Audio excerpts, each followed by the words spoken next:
আপনি কি একটি লোন ক্যালকুলেটর তৈরি করতে চাচ্ছেন? আপনাকে তৈরি করতে হবে না, জাস্ট এই ফরম্যাটটি আমি আপনাদেরকে দিয়ে দেবো, আপনারা ব্যবহার করবেন। ফরম্যাটটি কেমন যদি একটু দেখাই।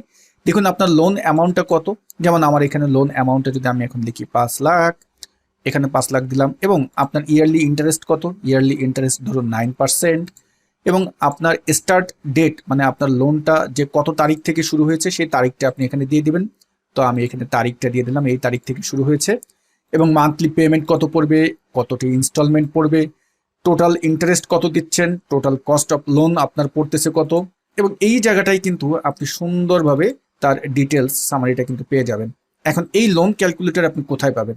এই জন্য আপনার মাইক্রোসফট এক্সেল প্রোগ্রামটা ওপেন করবেন, এখান থেকে ফাইল মেনুতে যাবেন, এবং তারপরে এই যে ডান পাশে দেখতে পারবেন মোর টেমপ্লেটস লেখা আছে, এটির উপরে ক্লিক করবেন।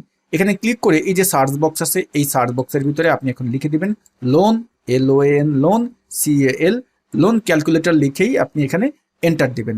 তাহলে দেখতে পারবেন আপনার সামনে লোন ক্যালকুলেটরের অনেক টেমপ্লেট চলে আসবে। আমরা জাস্ট এখান থেকে এই যে এটা ব্যবহার করতে চাচ্ছি, এটার উপরে দুটো ক্লিক দিব, তাহলে দেখবেন চলে আসবে, এবং এখানে আপনার সামনে এটা ডলার ফরম্যাটে চলে আসতে পারে। জাস্ট কারেন্সিগুলো চেঞ্জ করে দিবেন, ভ্যালুটা চেঞ্জ করে দিবেন, আপনি খুব সুন্দরভাবে এটাকে ব্যবহার করতে পারবেন।